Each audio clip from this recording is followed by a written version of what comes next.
I want to get into this thing with the burger bar and the Johnsons in Birmingham, because that's kind of close to my heart, as we actually had a restaurant once upon a time right there on that road in Birmingham. And Trev, if you can just break down to me pretty much what's happened, what the story is so far, and what the reactions to it's been. Right, well, basically 18 men from two gangs, quote-unquote, in Birmingham, the Burger Bar Boys and the Johnson crew. They've been banned from Birmingham City Centre, they've been banned from associating with each other, all participating in music videos. They've been banned from associating with each other? Yeah, okay. They're not supposed to be in the vicinity of each other. And basically it's because they've been suspected of being involved in gun and drug crime, because there's been a number of firearm offences in Birmingham in the last couple of years, and they believe that these two gangs are mainly responsible. So they've got 18 of them. They're aged between 19 and 29. They're not allowed to enter certain areas of Birmingham. So City Centre's one, Handsworth we know from living up there, Newtown, Lazells, Winton Green. For the next 2 years they have to register their phones and vehicles with the police as well. Wow. And I think what a lot of attention has come around the music is one of the things that a lot of people have spoken about. Because the YouTube videos, people can make them real quick, get them up and say whatever you're going to say. Right, but the thing is, when they're talking about the stuff that was in the music videos, a lot of it is the stuff that they were actually out there doing. So one of the, I think last year, someone from the Burger Bar Boys was convinced they actually used that evidence, his music video, in court against him, because he's talking about shooting someone in the back, and there was a 16-year-old that had been shot in the back in Birmingham about 3 weeks before that video was put out. So it was like it was reality that they're putting in their music. Like, that's the stuff that they were doing.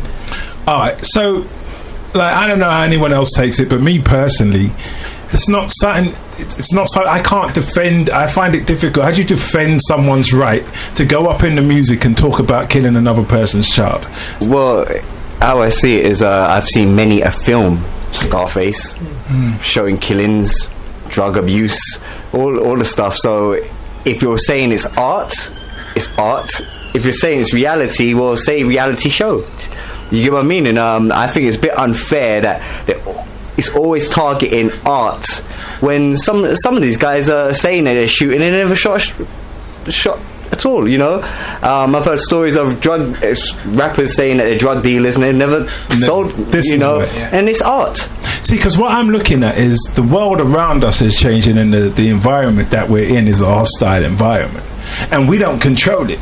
So we're actually putting ourselves in a way. And if you're saying that we're talking about stuff, because remember we had this thing the other day, someone's going to have to remind me the name of the show. It was made by a black man, but it was about gangs. He gave them cameras to shoot their reality.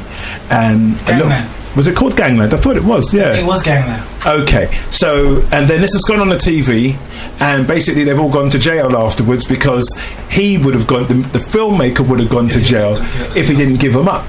So he's given them up, and then they've used that footage and they've all gone to jail. But I think at a point, with the time that we live in and the situation that we're in, I think we're going to have to take responsibility for some of our actions and move in a wise way, because if you can't drive at 60 miles an hour down the North Circular Road out there without having a letter come to your house, yeah, I think maybe it's probably not a good idea for you to go on YouTube and talk about, you know, being in that kind of lifestyle, unless you know you're not. Well, again, it's back to the concept of music. The only way certain types of people can make money or get fame from music is by saying I'm a gunman. Yes. And this is about, see, I mean, like, David, I don't want you to come in on this, but this is what I'm saying. It's about the way we take charge or don't take charge of our own community and our own family. Their themes are being dictated to us, and we take it on. And we haven't actually had a conversation. Do you like these themes? Are these themes good for you? Do you enjoy these themes? Like, even if the young people are saying, well, yeah, this is our reality, and, you know, to a large degree it is, and art helps to bring these things to the forefront, so I don't have an issue on that level. But if the conversation then becomes, wait, these are actual crimes, if you've lost them, we've had Amiga FM has actually formed around mothers who had lost their children. So if you're a mother or a father or a family that's lost your child to this kind of violence, hearing them talking about it on the radio or on YouTube and people nodding their head like, yo, this is me, I'm getting my hoodie out and following you. I had one of my sons the other day went off to the shop. He's supposed to go and get milk. He's put a hoodie on and put the hood over his head. I'm like, Bridget, if I ever see you with that foolishness again, we're going to have an issue. We're going to have a That shows you how far it's gone, though. You can't even wear a hood. And the thing is, but that day was hot. Yeah. That was a hot day, and the brothers got a hood. I'm like, no, we don't do that round here. And like as a parent, I've got to make them kind of choices. I've got to make them decisions. David, what's your take on this? I think real criminals, they don't get caught. You know what I'm saying? Brother, real criminal, they ain't gonna say in the song, "Look at me, I'm the criminal." You know what I'm saying? Arrest me. Well, it's just showing you a placement, though, isn't it? It's showing you a placement. These 18 guys are now banned and now have to register every part of their life. Yes. This is now going to be a knock-on effect because they're going to say it worked, so we're going to have to enforce it. So anyone could get us 6 in here could be. It works. I imagine. I don't know all of it, but I imagine it's one of those things that works with us. But I imagine if they try to do that with white folk, that ain't working at all. They got organisations called Liberty. They wouldn't even try that with them. Yeah, but with us, and it's really kids. But it's not justifying the actions. But why are you looking at? You don't know gangster. Yeah. You don't know criminality. No, you're pretending. You're trying to. You're playing me. It's children playing being me. Yes, and it's easy to do this and use these young men, and I guess that's the point you were making, to use them as a scapegoat. It's not that I'm justifying any negativity within the community, but this is a symptom. It's not the cause. And see, this is the point now, because initially the conversation was really about because the super injunction that they used to actually ban this many people, like, hasn't actually been done before, so it's like a landmark. So people were talking. So the first time it comes out, this is what it comes out for. Right. So a lot of people have like spoken about it and said, "Well, it's about time, prevents crime." It's because you get me. And you could actually, if you think about when we get into a little bit the history of these two organisations, a lot of lives have been lost. A lot of damage has been done, and so you could understand from that standpoint where people are saying, if you just split them up, they can't come to certain areas, it's for the public good. But there was a solicitor that spoke about it, and he was saying that it's basically a cheap way of trying to solve crime. It won't change behaviour. It's not going to address, not addressing any of the underlying issues. So at the end of the day, it's not going to make any difference, really. In fact, he said it will actually reinforce behaviour, because they're going to go, okay, so we've been banned, well, wherever we have to go, let's start something. That's cool, because you're not actually changing the mindset. Yeah, the nomads. They become nomads and gypsies, and they just go and do what they're doing. And the thing is, this whole Johnson Burger Bar thing's been going on for years. Do you know what? Why now?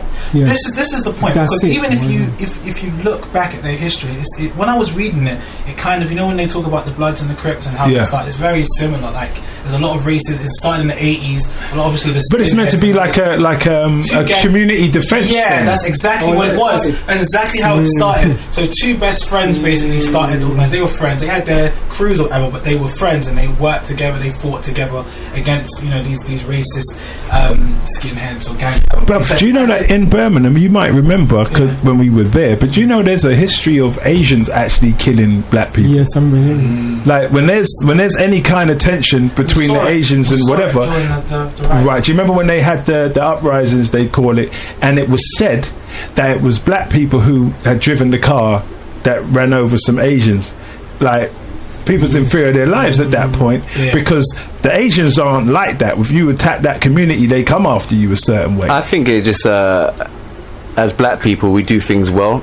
So I think what it is, they're worried that if we do decide to be mass murderers, we're going to be very, very, as a joke, really and truly. It's just got that feel of like anything we do is just amplified to the extreme of that. We're going to perfect it. I don't know if it's that, because crime's almost like, I remember Nixon was saying, criminalise their culture. Find ways to because once you criminalise them, easy to control.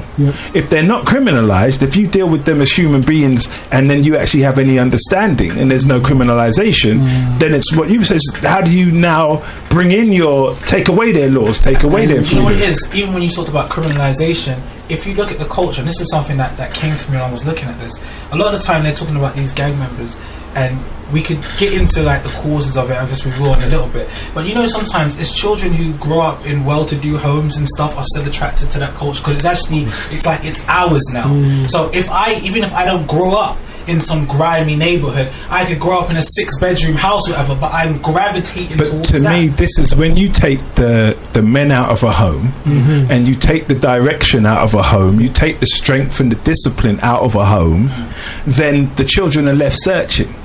Now they can't get that. Like there's a certain level of love and care you'd get from your mum, but that direction of a man you're not getting as young men. You need something to promote or to be a witness to your growth, your development, your strength and your manhood. And what your mum wants out of you is something totally different.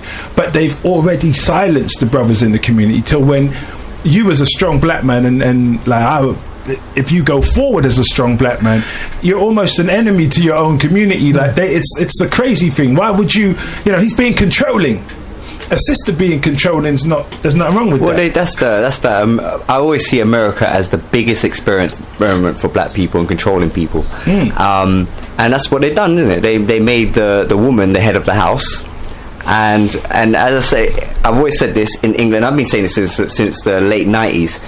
Whatever's happening in America, 10 years follows. And it's the same pattern all the time. It's insane. I don't want to stay on it too long because I know we've got some different points to get through, but moving on with the culture, it just brings me to Carnival, because I mean right now as we're speaking, Carnival's raging not too far. It's the biggest street festival in Europe. If you're in America or South America, it's Mardi Gras, which will take place somewhere around February.